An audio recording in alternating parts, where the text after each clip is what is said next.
Oke, selamat datang kembali di channel Kuliah Daring.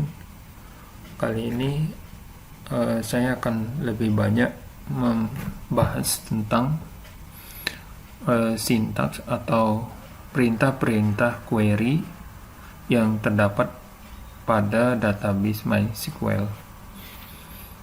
Jadi di pertemuan sebelumnya sudah dibahas bagaimana cara menampilkan data dari database MySQL menggunakan perintah query select bintang from belajar. Belajar ini adalah nama tabelnya. Nah, kita akan bicara lebih mendalam tentang beberapa perintah query yang terdapat di MySQL, terutama yang berhubungan dengan CRUD, create, kemudian update dan delete. Jadi perintah CRUD merupakan perintah standar yang biasanya terdapat di halaman web. Jadi kita bisa melakukan pembuatan, kemudian menambah, kemudian melakukan perubahan atau update dan menghapus data yang sudah dimasukkan atau sudah di entry sebelumnya. Oke, jadi masih sama environment-nya. Jadi di sini saya masih akan membahasnya melalui command prompt.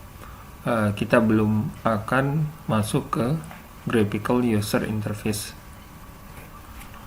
Oke, jadi sama dengan sebelumnya.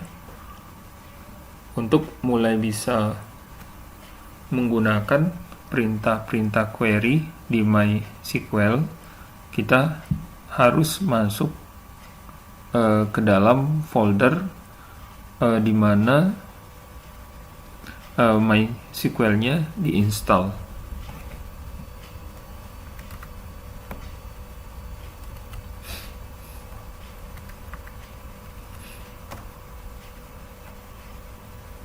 Oke, sekarang berada di C, kita langsung masuk ke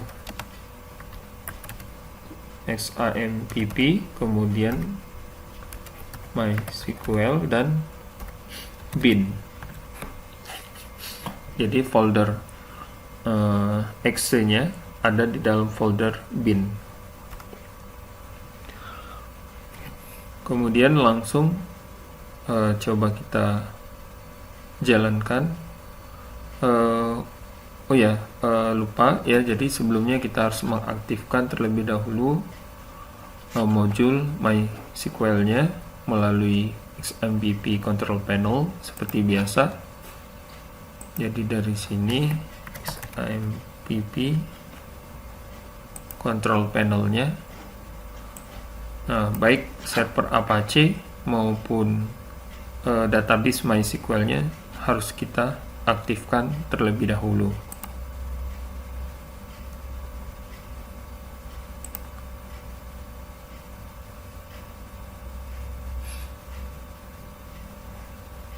Oke, kita tunggu ya beberapa saat, kemudian ini bisa langsung minimize.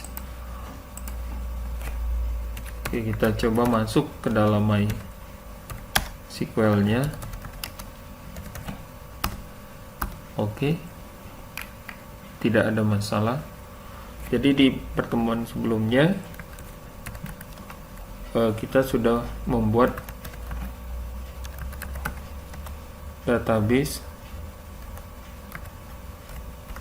kuliah.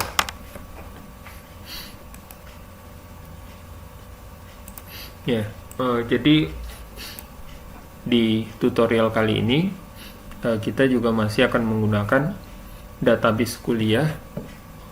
Oleh karena itu, kita harus masuk terlebih dahulu ke dalam database kuliah.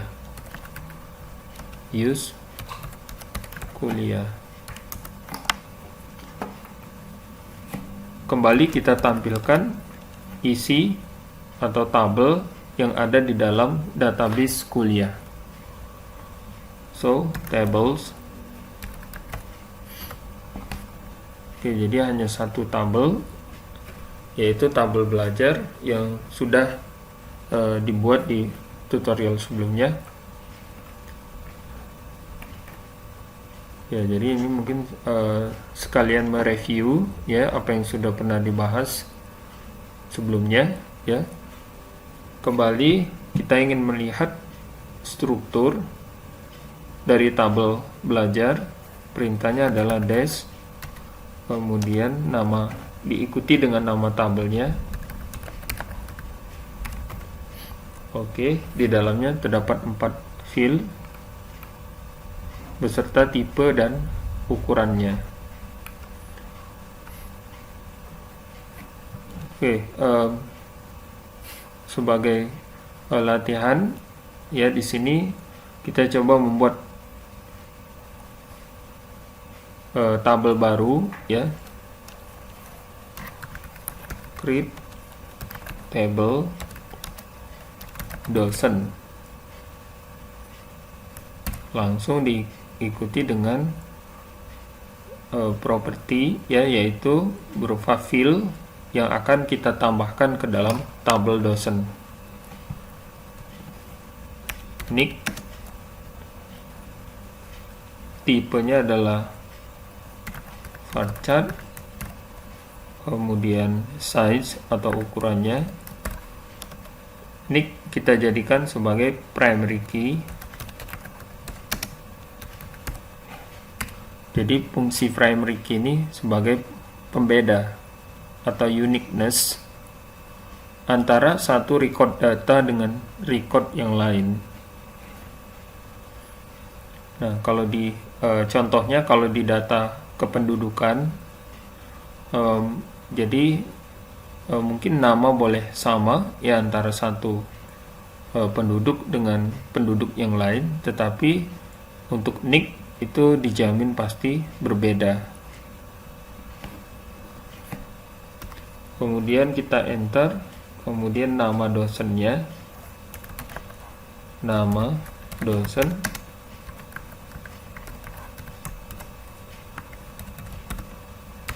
kemudian program studi,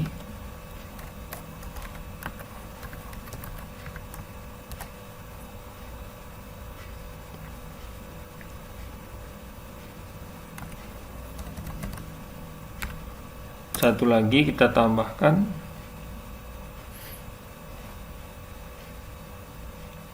nomor telepon.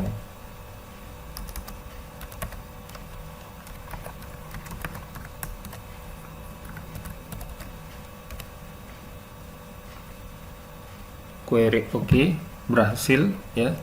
Kita lihat struktur dari tabel dosen.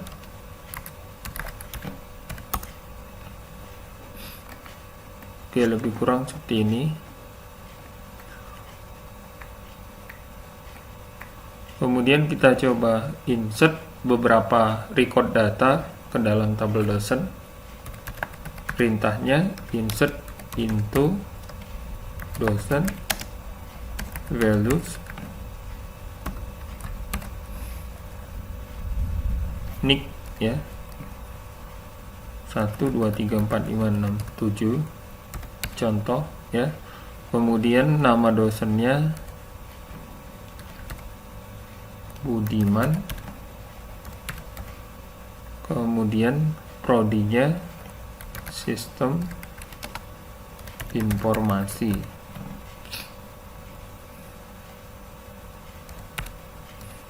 kemudian nomor telepon 0711 23 112. Kita entry data yang kedua,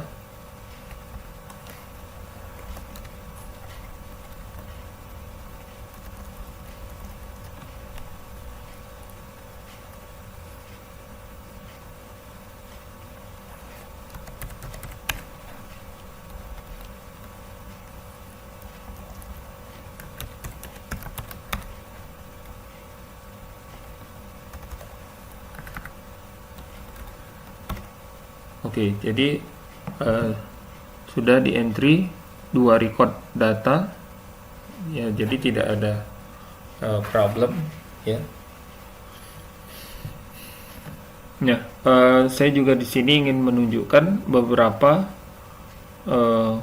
kemungkinan ya. Jadi kalau misalnya ada kesalahan atau problem ya, bagaimana cara kita mengetahuinya dan bagaimana cara memperbaikinya ya. Misalnya kita ingin meng-entry data yang baru. Oke, jadi caranya sama, misalnya seperti ini. Katakanlah kita lupa menambahkan tanda petik ya di salah satu data yang akan kita entry. Oke, bisa kita lihat ya. Jadi biasanya kesalahan ini ya tidak sengaja kita lakukan. Nah, MySQL akan memberitahu ya. Jadi ketika kita sudah enter ya, tadi diakhiri tanda titik koma menandakan bahwa perintah ini sudah berakhir, tapi MySQL-nya memberikan pesan ya di sini, yaitu tanda petik. Ini semacam pemberitahuan bahwa kita harus menambahkan tanda petik di baris perintah yang ada di sini. Jadi kita cermati kembali, lihat mana dari baris data yang ada di sini yang kita alpha atau lupa menambahkan tanda petiknya. Ya, kalau sudah terjadi seperti ini, ya cukup kita tambahkan tanda petik, kemudian tambahkan tanda semikolon akhir dari perintahnya. Oke, jadi sementara kita akan keluar dulu karena perintah sebelumnya ini dinyatakan error ya atau gagal. Nah, di sini ya kita bisa membaca atau mengetahui ya letak kesalahan yang tadi sudah terjadi. You have an error in your SQL syntax ya. Jadi jadi ini maksudnya menyatakan bahwa kita memiliki error ya, kesalahan. Kemudian posisinya diberitahukan bahwa at line 2 atau di baris kedua. Jadi dari perintah ini yang pertama, kemudian yang kedua. Jadi posisi error atau kesalahannya itu berada di baris yang kedua. Ya, kita cermati di sini dan ternyata salahnya atau kurangnya di sini ya. To use near Budiman. Ya, jadi di dekat Budiman maksudnya sebelum ya, sebelum kata Budiman, maka disitulah letak kesalahannya. Oke, bisa langsung kita perbaiki ya. Dan ingat, karena data untuk nick ini adalah primary key, kalau kita katakanlah isi lagi seperti ini ya, semuanya udah benar. Kalau kita coba kembali, ternyata masih error ya. Sobat, ada yang tahu? Ya, jadi di sini error atau kesalahannya terjadi karena data yang kita isikan untuk field nick ini sama dengan data yang sudah kita entrykan sebelumnya. Jadi karena nick bersifat primary key, maka data yang diinputkan itu harus unik ya, harus berbeda antara satu record dengan record berikutnya. Ya, unik itu maksudnya tidak boleh sama ya, satu sama lain.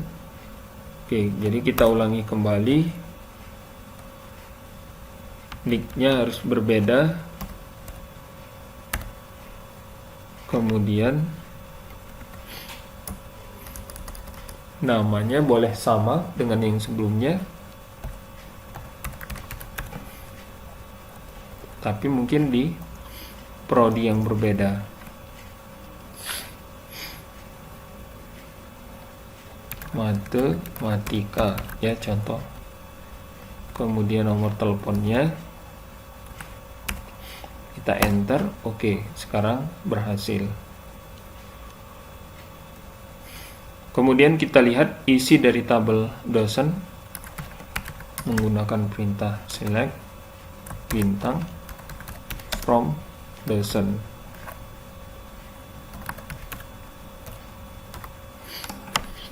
Oke, sekarang di dalam tabel dosen sudah terdapat 3 record data.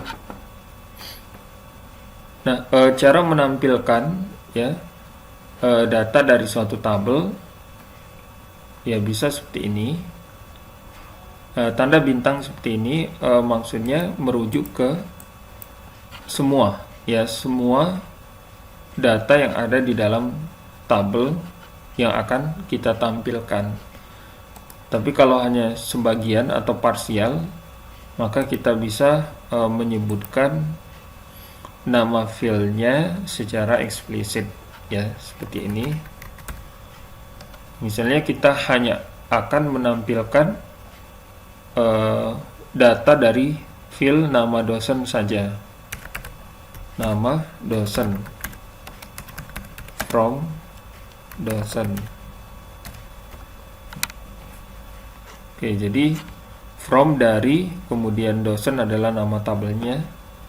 Nah, yang ditampilkan hanya data-data dari fil nama dosen ya, dari tabel dosen.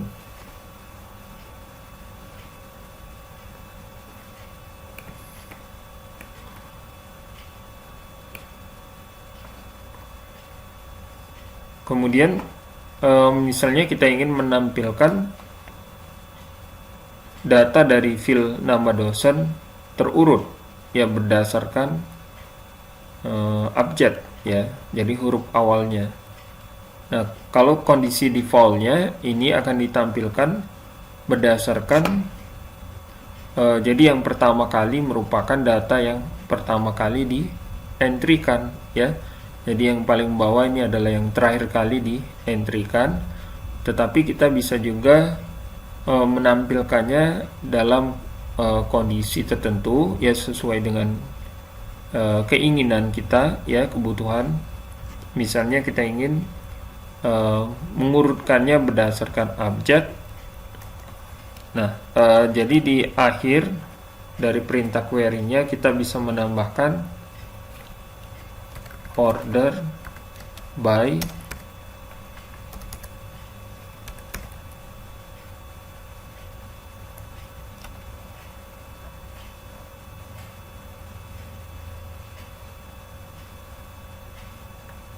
nama dosen. Oke, jadi diurutkan berdasarkan abjad ya. Jadi Budiman, kemudian Yuyun. Nah, kalau ingin dari abjad yang terakhir, maka kita tambahkan di akhir yaitu dash ya, descending maksudnya. Jadi diurutkan secara terbalik ya, dari abjad yang terakhir dari Z kemudian sampai ke A. Oke, seperti itu.